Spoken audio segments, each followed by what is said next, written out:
दुश्मन के लिए वही गर्दन जदनी होता है। वीरा ने मेरी बात काट कर पुरजोर लहजे में एतराज किया। तुम फिर फारसी की आड़ ले रहे हो? वीरा खानम, यह फारसी नहीं उर्दू है। मैंने तलखी से कहा। ईरान में मुरव्विज फारसी सुनकर तुम अपनी सारी किताबी जुबान दानी को आग लगा दोगी। मेरी बात सुननी है तो तसल्ली से सुनो, वरना खामोश रहकर कुछ देर के लिए मुझे सोचने दो। तुम बोलते हुए भी सोच सकते हो। वो गुर्रा कर बोली। इस वक्त तुमने चुप साधी तो मैं कोई चीज मारकर तुम्हारा सर फाड़ दूंगी। ये कहते हुए वीरा ने मेज पर से मार्बल की वजनी एशट्रे उठा ली और मेरी जुबान अज खुद चल पड़ी।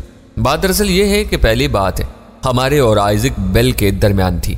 वो न्यूयॉर्क का एक मुअज्जज बदमाश है तो हम भी उससे कम नहीं है, मगर अब बात जरा ज्यादा फैल चुकी है।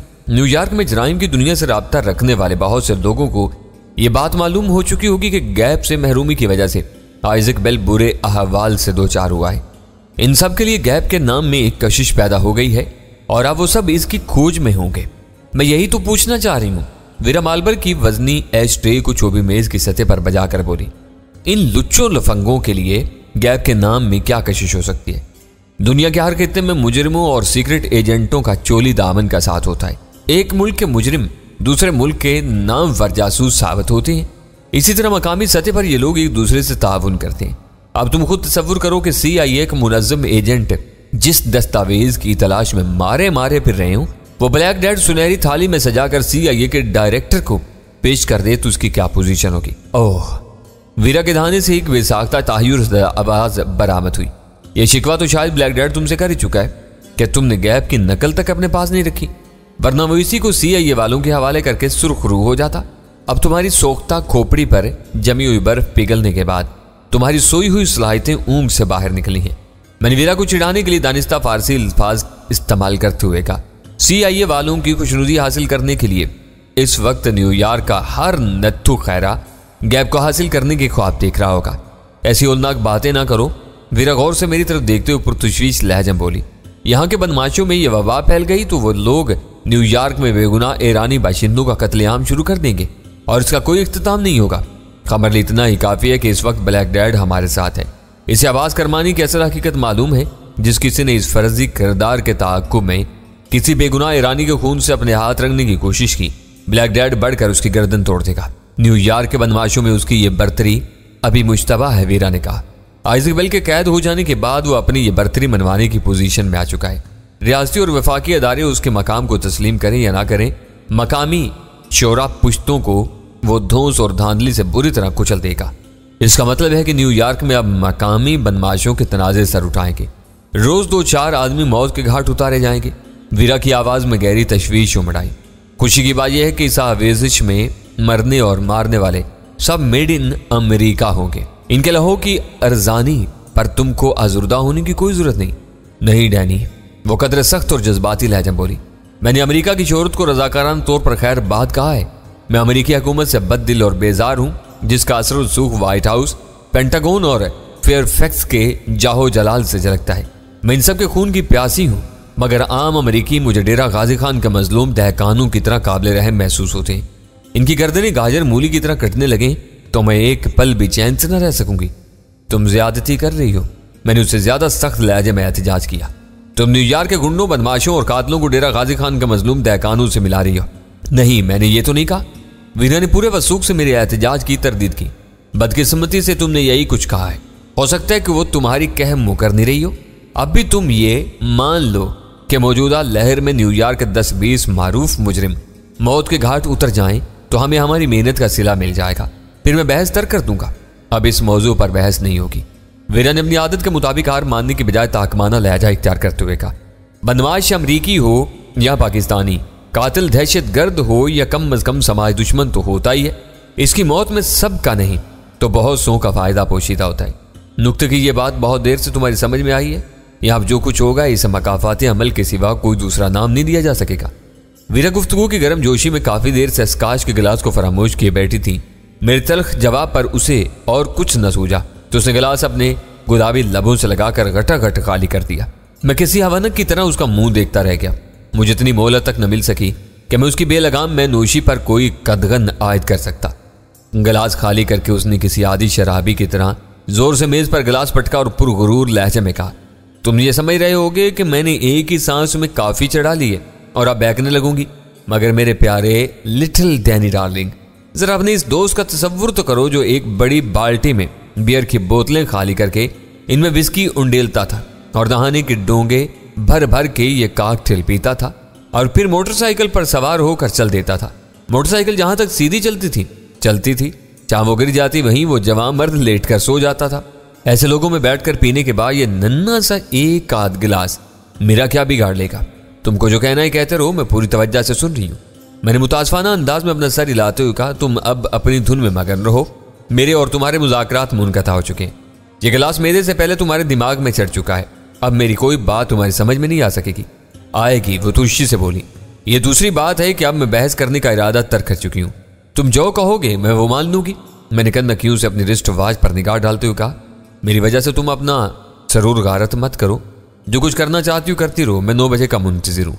इस वक्त बेंजामिन फोर्ट अपने फोन पर मेरी दस्तरस में आ चुका होगा। उसने सर झटक एक अदा से कहा, तो मुझे यह बताना पसंद करोगे कि उससे तुम किस हैसियत में बात करने का इरादा रखते हो? वीरा के इस बाहोश सवाल ने मुझे भौंचका कर दिया। मैं सोच भी नहीं सकता था कि वो अपनी मैनूशी के संगीन मरले पर ऐसा बारीक सा नुक्ता उठा सकेगी। मैंने अपनी हैरत पर काबू पाते हुए जवाब दिया, डैनी इन सब के लिए एक आसे बना हुआ है, इसके सिवा मैं उसे और किस नाम से दहशत ज़दा कर सकूंगा? तो माई डार्लिंग, वीरा ने फिजा में उंगली लहरा कर कहा, जो कुछ चोली और चिलमन के पीछे है उसे दुश्मन पर आश्कार क्यों करते हो? अभी तक किसी को अमेरिका में तुम्हारी मौजूदगी की सनद नहीं मिल सकी है, तो तुम क्यों अपनी जुबान से इस राज का इकरार करने पर तुले हुए हो? वीरा थोड़ी सी बहकी हुई थी मगर बिल्कुल ही चौपट नहीं हुई थी। चोली और चिलमन के हवाले के सिवा उसने अपने हर फिक्रे से होशमंदी का सबूत दिया था। मैंने गौर से उसकी तरफ देखते हुए कहा, इससे गुफ्तगू करने के लिए मैंने अपना भरपूर तारुफ न कराया तो शायद गैप जैसे अहम मुसव्वदे का हवाला भी रायगां जाएगा और वो मरदूद फोन बंद कर देगा। वह आरफाना अंदाज में हंसती, इस वक्त तुम अपने रूप पर इतने नाजा हो कि अपने बहरूप को भुला बैठे हो। डैनी को पर्दे में रहने दो, अब्बास करमानी से काम चलाओ। इस वक्त ये नाम भी तुम्हारे बदख्वाहों के लिए हवा बना हुआ है। वीरा की वो बात फौरन ही मेरी अकल से मेदे तक में उतर गई।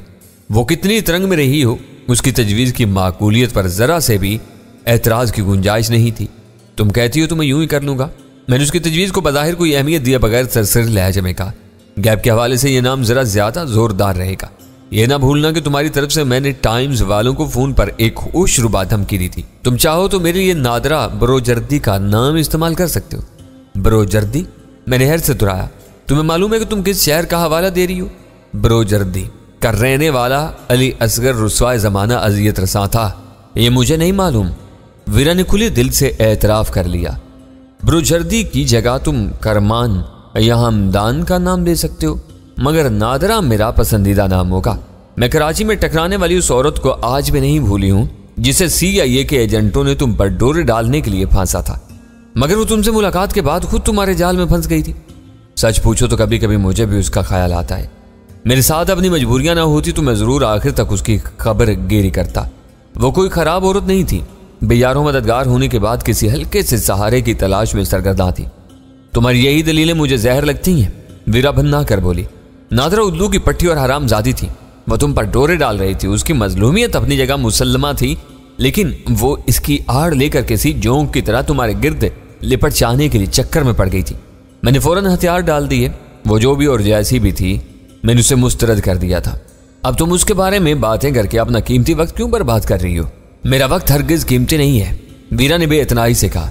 अगर मैं इससे भी ज्यादा वक्त सर्फ करके तुम्हें घटिया और चचोरी औरतों से दूर रख सकूं तो ये मेरी कामयाबी होगी। नादरा पाकिस्तान बल्कि शायद सखर में है और मैं न्यूयॉर्क में हूं। तुम इस फासले को और कहां तक बढ़ाने की ख्वाह हो? मैंने इस्तज़ाइया लहजा में कहा। बात ज़मीनी फासलों की नहीं होती, ज़हनी कुर्बत की होती है। मैंने उसकी बात काट दी। मैं नादरा को यकसर फरामोश कर चुका था। तुमने उसका नाम लेकर खुद ही मेरे जहन में उसका ख्याल जगाया है और अब मैं सोच रहा हूं कि शायद वो इतनी बुरी नहीं है जितना बुरा तुम उसे समझती हो। मेरे जवाब का रद्द-ए-अमल वही था जो मैं चाह रहा था। मेरी जरा सी तारीफ पर वीरा यूं फट पड़ी जैसे मैंने नादरा के लिए पसंदीदगी का इजहार करके उसकी बदतरीन तौहीन कर डाली हो। उसने बराह रास्त मेरे खिलाफ तो कुछ नहीं कहा, लेकिन नादरा के खिलाफ दिल खोल कर जहर उगलती रही। मेरे लिए नादरा की हैसियत एक किताब के गुजरे हुए बाब से ज्यादा नहीं थी। जब तक वो मेरे सामने मौजूद थी मेरी तमाम हमदर्दियां और कुछ दिलचस्पियां उसकी जात से वाबस्ता थी। इसके बाद मैं उसे तकरीबन भूल चुका था। हमारा और उसका रस्मी सा ताल्लुक मालिक मकान और किराएदार का रह गया था, क्योंकि वो क्लिफ्टन के इस फ्लैट के मालिका थी जिसमें गजाला सुल्तान शाह के साथ रह रही थी। वीरा उसके खिलाफ अपने दिल की भड़ास निकालती रही। मैंने उसकी किसी बात का जवाब देने की जरूरत महसूस नहीं की। मेरी वो लाताल्लुकी वीरा के लिए इश्तियाल अंगेज साबित हुई और उसकी नीम हज़ियानी तकरीर का दौरानिया खुद ब खुद तवील होता चला गया। मैं यूं ही वीरा को चिढ़ा कर वक्त गुजारता रहा। मैं नोशी का खुमार गहरा होने के साथ साथ मुसलसल बोलने पर तुली हुई थी। फिर जब 9 बजे का वक्त करीब आया तो मैंने नोक झोंक का वो सिलसिला तर्क कर दिया। तुम बिला वजह मुझसे उलझने की कोशिश करते हो। मुझे मालूम था कि आखिरकार तुम्हें हार माननी पड़ेगी। मेरी मसलियत अमेज खामोशी को मेरी पसपाई समझ कर वीरा ने फातियाना अंदाज में कहा, बेंजामिन फोर्ड को फोन करने का वक्त न हो गया होता तो मैं अब भी बहुत कुछ बोल सकता था। थोड़ी देर के लिए तुम भी खामोशी इख्तियार कर लो, वरना मुझे स्पीकर फोन इस्तेमाल करने की बजाय रिसीवर उठाकर बात करनी पड़ेगी। रिसीवर को तुमने हाथ भी लगाया ना तो मैं इंस्ट्रूमेंट तोड़ दूंगी। सीधी तरह स्पीकर फोन पर बात करो, मैं दरमियान में दखल नहीं दूंगी। मैंने मुस्कुराकर उसे आंख मारी और बटन दबाकर स्पीकर फोन ऑन कर दिया। बेंजामिन के घर का नंबर मिल जाने पर दूसरी तरफ से वही सहमी हुई और मासूमाना निस्वानी आवाज सुनाई दी, जिससे पहले भी मेरा वास्ता पड़ चुका था। मेरी जुबान से बेंजामिन का नाम सुनते ही वो भी मेरी आवाज पहचान गई और जल्दी से बोली, सर होल्ड करें, मैं इन्हें बुलाती हूँ। मेरे इंतजार के वो चंद लम्हे सनसनी और इस्तराब से भरपूर थे। फिर एक बावकार मर्दाना आवाज ने इंतजार के वो लम्हात खत्म कर दिए। मैं बेंजामिन बोल रहा हूँ। अमेरिकी रवायत के मुताबिक उसने सिर्फ अपना पहला नाम बताने पर इक्तिफा किया था। उसकी आवाज बावकार जरूर थी, लेकिन लहजा सख्त है, बल्कि खुरदरा था। शायद तुम्हें बता दिया गया होगा कि मैं तुमसे गैप के बारे में बात करनी चाह रहा था। किसी भी बारे में बात करने से पहले मुझे ये मालूम होना चाहिए कि मेरा मुखातिब कौन है। बज़ाहिर वो गैप के हवाले से जरा भी मरऊब नहीं हुआ था। आइज़ैक बेल के बारे में सब कुछ मंजर-ए-आम पर आने के बाद तुम्हारा यह सवाल गैर ज़रूरी मालूम हो रहा है। मेरे बताए बगैर तुम्हें समझ लेना चाहिए कि मैं कौन बोल रहा हूँ। मैंने सर्द लहजे में कहा, डैनी, मगर तुमने मेरा फ़ोन नंबर कहाँ से हासिल कर लिया? उसकी आवाज़ की खुशकी बरकरार रही। डैनी नहीं, अब्बास करमानी। मैंने सख्ती से उसकी तस्दीक की। जो शख्स रिंग्स के दफ्तर में आइज़ैक बेल की आम तरीन फाइल उड़ा सकता है, उसके लिए चोरों की तरह छुपे हुए डेविड स्टार्स के फ़ोन नंबर मालूम करना बाएं हाथ का खेल है। आइज़ैक की परेशानियों से मैं बेखबर नहीं हूँ। वो डैनी से खाइफ था। गैप की फाइल भी उसी ने चुराई थी और इस बारे में इन दोनों की बात भी होती रही थी। मेरी समझ में नहीं आता कि अब अचानक ये अब्बास करमानी कहाँ से निकला। तुम अपनी आवाज़ बिगाड़ कर बोलने की कोशिश कर रहे हो, मगर मैं शर्त लगा सकता हूँ कि तुम ईरानी नहीं हो। सबसे आम बात यह है कि वो खुद भी मुझसे ये इकरार कराने की कोशिश करता रहा कि मैं डैनी हूँ। फिर वो तुम्हें कैसे बता सकता था कि वो अब्बास करमानी से नहीं, डैनी से खतरा महसूस कर रहा है? तुम मुझे उलझाने और ये बावर कराने की कोशिश कर रहे हो कि डैनी के बारे में वो किसी नफ्सियाती आर्जे में मुब्तला था और इसी वजह से उसे बुरे दिन देखने पड़े हैं। इसकी बर्बादी का ताल्लुक उसके नफ्सियाती आर्जे से नहीं, उसकी बदनीयती से था। वो टाइम बम के बगैर पूरी रकम लेकर आता तो खामोशी से गैप की फाइल हासिल कर लेता। उस रकम बचाने के साथ ही मुझे मारने की मंसूबाबंदी की और खुद अपने बनाए हुए जाल में फंस गया। यह कहानी कमजोर है। बेंजामिन की आवाज इस्तज़ाइया होगी। तुम्हारी नीयत उसे हिलाक करने की थी। वो पूरी रकम लेकर आता तब भी उसी अंजाम से दो चार होता। उससे मिले और रकम का ब्रीफ केस खोले बगैर तुमको चलती कार से कैसे मालूम हो गया कि नोटों की एक तह के नीचे सादे कागजों की गड्डियों में टाइम बम लगा हुआ है जो तुम्हारे लिए मौत का पैगाम बन जाएगा? शायद तुमको मालूम हो कि आइज़ैक बेल ने रिंग्स की हेलन राय नामी एक मुलाजमा को गद्दारी के जुर्म में बदतरीन जिनसी तशद्दुद का निशाना बनवाकर पागल करा दिया था। वो एक लड़की थी जो उसके हाथ लग गई, मगर रिंग्स में आखिर तक मेरे मुखबर मौजूद थे। बकवास, यह सरासर गलत बात है। बेंजामिन ने बरहमी से मेरी बात काट दी। अमेरिका में हर शख्स के सर पर डॉलर कमाने की धुन सवार रहती है। मैंने खतीर मुआवजा देकर इन लोगों की खिदमात हासिल की थी और इन्हीं में से मुझे ये इतला मिली थी कि आइज़ैक बेल मेरे लिए हकीर से रकम के साथ मौत का फंदा लेकर एक्सप्रेस वे पहुंचेगा। ये सब तुम्हारी मनगढ़ंत कहानियां हैं जिन पर एतबार नहीं किया जा सकता। ये बताओ कि तुमने मुझे फ़ोन क्यों किया है? मेरी गुफ्तगू ने उस बुरी तरह उसे उलझाया था कि वो मेरे नाम और वतनीयत के बारे में अपने तमाम इब्तदाई सवाल भूल बैठा था। गैप के बारे में आइज़ैक को की जाने वाली मेरी पेशकश अब भी बरकरार है। मेरे लिए इन कागजों की अहमियत हकीर चीथड़ों से ज्यादा नहीं है। स्पीकर पर बेंजामिन की आवाज़ वाकई तहकीर हमेज होगी। वो कागज आइज़ैक के लिए सब कुछ थे। इसके किसी जाती काम के लिए मैं उसके मशवरे के बगैर कोई कदम नहीं उठा सकता। फिर शायद तुम वाकई गैप की असलियत से बेखबर हो। मैंने गहरा सांस लेकर कहा, इस बात में किसी शक को छुपे की गुंजाइश नहीं कि मैं उसकी तफसील से लाइल्म हूँ। मुझे बस इतना मालूम है कि गैप आइज़ैक के लिए कोई अहम तरीन फाइल थी। वो इसी फाइल के सहारे मिले हुए इख्तियारात के तहत तुम लोगों के मकासद हासिल कर रहा था। वो महज इसी वजह से अताब में आया है कि वो इस फाइल से महरूम हो चुका है। अगर तुम्हारी ये बात दुरुस्त मान ली जाए तो फिर मैं यही कहूंगा कि उसने तुम्हारी सलाहियतों का गलत अंदाजा लगाया, वरना वो मुंह मांगी रकम तुम्हारे मुंह पर मारकर तुमसे वो कागज वापस ले सकता था। उस रकम के साथ कोई हेर फेर करने की जरूरत नहीं थी। गुड, मैं भी तुमको यही बात समझाने की कोशिश कर रहा था। तुम आइजक से ज्यादा ज़हीन हो। बाज़ चीजें जिंदगी में इतनी अहम होती हैं कि इनके सामने पैसे की कोई वक़्त नहीं होती। ये बात समझ लेने के बाद तुम भी एक गलती कर रहे हो। मैं हर बात सोच समझ कर करता हूँ। मेरी किसी गलती की निशानदेही करके बकरात बनने की कोशिश मत करो। उसकी आवाज में बदमजगी औध कर आई। वो खुद डेविड स्टार है, बल्कि तुम जैसे तमाम डेविड स्टार्स का सरबराह है। तुम उसकी खातिर गैप की कीमत अदा करने से अपनी जान छुड़ा रहे हो। स्पीकर पर उसका एक मुख्तसर और जहरीला कहका उभरा, फिर उसकी आवाज गूंजी। हम में से कोई भी इतना अहमक नहीं है कि तुम्हारी बातों में आकर गैप या किसी भी चीज की कीमत 2 मरतबा अदा करने पर आमादा हो जाए। 2 मरतबा? मैंने हैर से कहा, तुमसे बात करने से पहले मैंने किसी से इन कागजों के लिए एक पैसा तक वसूल नहीं किया। यह गलती तुमसे हो रही है। जरूरी नहीं कि किसी चीज की कीमत सिर्फ डॉलरों ही में अदा की जाए। आइजक कैदोबंद की सौबत उठाकर इन कागजों से महरूमी की भारी तरीन कीमत अदा कर रहे हैं। फिर मैं 2 कौड़ी के इन कागजों के लिए अपना वक्त और सरमाया क्यों बर्बाद करूं? इसके जवाबी सवाल ने लम्हा भर के लिए मुझे चकरा कर रख दिया। मुझे उसकी तरफ से जहानत के ऐसे बरजस्ता इजहार की जरा भी उम्मीद नहीं थी। मैंने संभाला लेकर पूछा, तुम वो कागज हासिल करके अपने दोस्त और सरबराह को इस मुसीबत से निकालने का कोई इरादा नहीं रखते? तो मेरे सवाल में पोशीदा मफहूम को फौरन भांप गया और किसी तवक्कुफ के बगैर बोला, ये न समझना कि मैं उसे मुश्किल में घिरा हुआ छोड़कर उसकी जगह पर फायज होने का कोई अहमकाना ख्वाब देख रहा हूं। हम सब एक दूसरे के लिए एक जान हजार कालिब हैं, मगर हमारे फैसले अकल से आरी या जज्बाती नहीं होते। तुम डैनी हो या अब्बास करमानी, मुझे कायल कर दो कि वो कागज अब भी आइज़क की किसी काम आ सकती हो तो मैं तुमसे तुम्हारी शराइत पर इनका सौदा कर लूंगा। इन कागजों से महरूम होकर वो इस साल को पहुंचा है। कागज मिल जाने के बाद अपनी पुरानी पोजीशन में लौट आएगा। ये सीधी सी बात तुम्हारी समझ में क्यों नहीं आ रही? मेरे नादान दोस्त, मुझे गुंचा देने की कोशिश मत करो। खुफिया कागजों का एतबार उसी वक्त तक कायम रहता है जब तक वो मुतलका हाथों में रहते हैं। एक बार वो किसी हरीफ या दुश्मन के हाथ लग जाए तो रद्दी हो जाते हैं। आइज़क को सारी सजा इसी बात की मिल रही है कि वो इन खुफिया और अहम तरीन कागजों की हिफाजत नहीं कर सका। वो कागज रद्दी हो चुके हैं तो कुछ लोग मेरी तलाश में सरधड़ की बाजी क्यों लगाए हुए हैं? वो अपनी नुक्ता आफरीनी से मुझे मुसलसल मुदाफत पर मजबूर कर रहा था। ये वही बता सकते हैं। मेरी ये सोची समझी राय है कि गैप की बाजियाबी से अब आइज़क को कोई फैज़ नहीं पहुंचेगा। अब इन कागजों की फिक्र उन लोगों को होगी जिन्होंने आइज़क को आज़ादियाँ दी हुई थी। वो ये पसंद नहीं करेंगे कि ऐसे अहम कागज मुल्क से बाहर जाए। आइज़क वेल के बरक्स बेंजामिन फोर्ड बहुत साफ ज़हन का मालिक था। इस गुफ्तगू में उसने ये साबित कर दिया था कि वह हर मसले को उसके सही तनाजुर में परखने का आदी था। गैप के मंदरजात से लाइल्म होने के बावजूद उसने सही सूरत हाल का इदराक कर लिया था और मुझे उसको अपने जाल में फांसने में खुली नाकामी होती हुई नजर आ रही थी। वो मरकर भी मुझ तक नहीं पहुंच सकेंगे। मालूम होता है क्या मुझे इन ही से सौदा करना पड़ेगा। मैंने फैसला कुन लहजा में कहा, तुम पर मैं बिला वजह अपना वक्त बर्बाद कर रहा हूँ। अगर तुम्हारा अब्बास करमानी होना तस्लीम कर लूँ तो अखबारात इस हवाले से तुम्हें ईरानी सीक्रेट एजेंट करार दे रहे हैं। क्या तुमने ये कागज अपने मुल्क के बजाय सिर्फ रकम के लिए उड़ाए थे?